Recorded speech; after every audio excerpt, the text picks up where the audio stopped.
Good morning. It's Lisa from Living Life with Lisa. This is a vlog about living with life with chronic illness, and I personally have been diagnosed with MTHFR, which is a gene mutation. I have 2 copies. And I've also been diagnosed with early onset dementia, and I am going to talk a little bit today about a couple things. One, a little catch up on things that I said I'd let you know about, and then I never let you know about. Nobody guessed on the groceries, and the actual amount was $191 and some odd cents. Also, we're still waiting on word on my dad. They took a biopsy, and they're waiting for the results to come back in. They will call him to set up an appointment when they know something, one way or the other, to fill him in. So right now we're just in a holding pattern, trying to stay calm and hope for the best until we know different. Also, I talked to the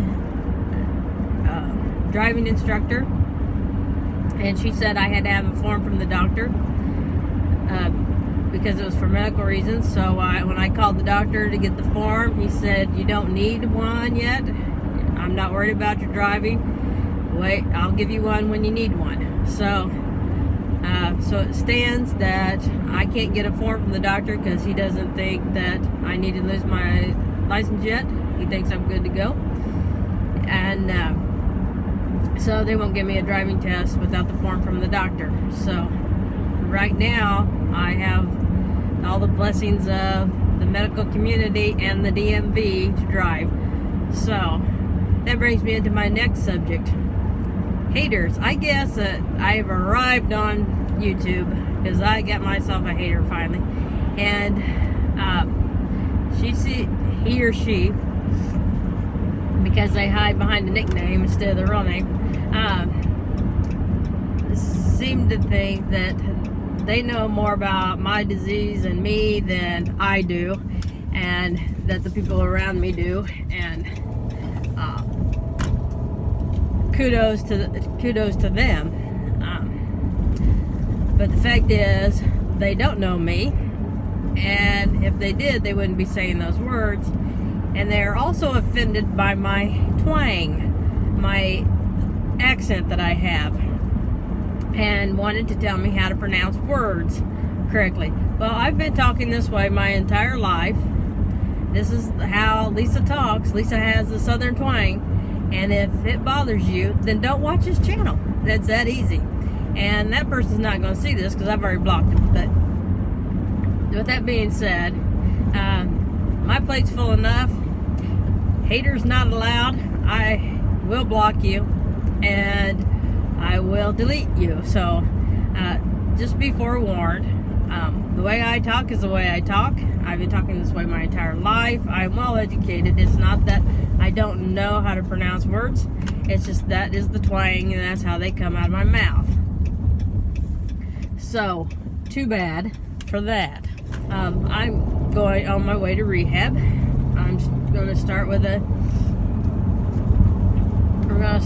SI belt today, and it goes around my hips because I have a joint that is coming out, and my muscles have to be retrained. It takes like 3 to 6 months. They said 3 to 6 months wearing this belt during the day. I'll sleep in it to remind my muscles how to hold that joint in place.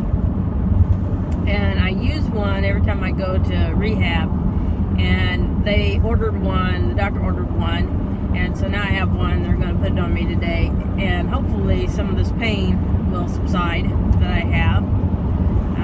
I go for an MRI tomorrow for my lower back, so I'll find out next week if we're going to be at 4 surgeries.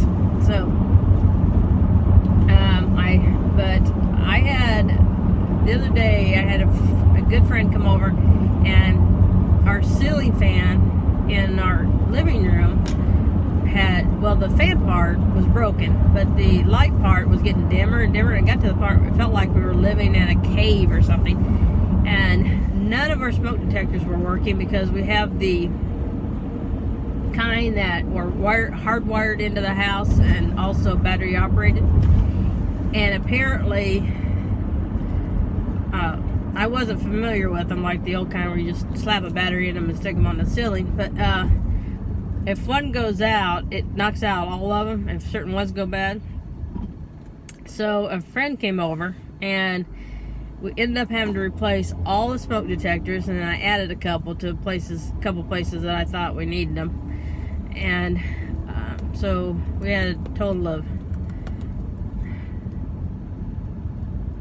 8 smoke detectors get put up on Saturday. And so I used to be able to do all that stuff myself. Right now I can't climb up on ladders and do that sort of thing, and so I don't, for my safety and the safety of others living in the house. So my friend came over to do it. Well, I was always taught that if somebody's doing work for you like that, not somebody you pay to come in, but somebody that's coming in as a favor, that you stand with them and talk, keep them company, and hand them things as they need them, and that kind of stuff. So it took 6 hours, and there were times, you know, we took breaks during those 6 hours, and I ran kids to places and whatnot, but for the most part we stood. Afterwards, my leg that we've been paying no attention to, the left leg, had the pain, had the sharp shooting pain down the back of my leg,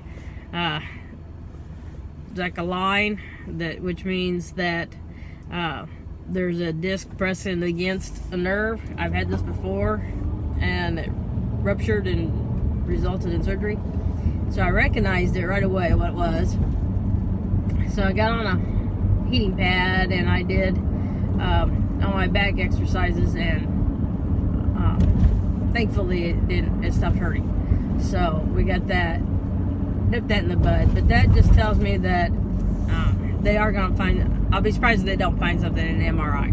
Let's put it that way. Because one side's completely weak, and the other side now is having issues. So onward we march.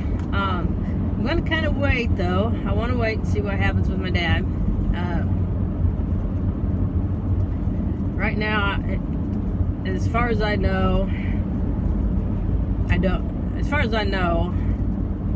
maybe I can be in a holding pattern. I've been worse than this. This is not the worst I've been. This is probably one of the best I've been for a while, physically. And so, I think what I'm gonna do is wait and see what happens with my dad, because I'm gonna have to take care of him. I'll put all my surgeries off and do those at a later date, and we'll get him squared away first. So my decision is kind of going to depend on his decision and why he finds out. But anyway, I'm going to leave you now and head on into rehab. I have to go run some errands afterwards, so I'll be with you later.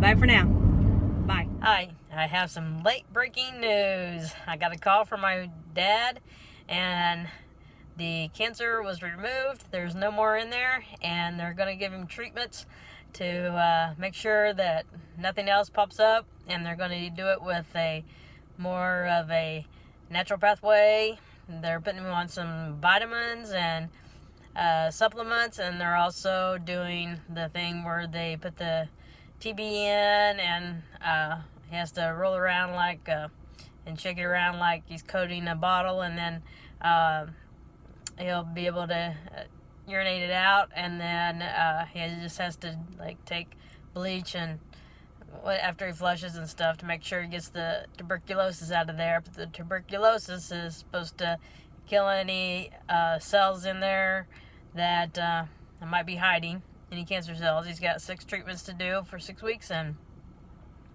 then he is good to go. And They said the tumor was superficial, which means it had no roots, and they were able to remove it all. So we were so thankful and so happy of the good news. And I know earlier when I was giving everybody updates, I did not tell you this because I didn't know, just found out. So there you are. Have a great day and a lovely evening, and we'll talk to y'all later.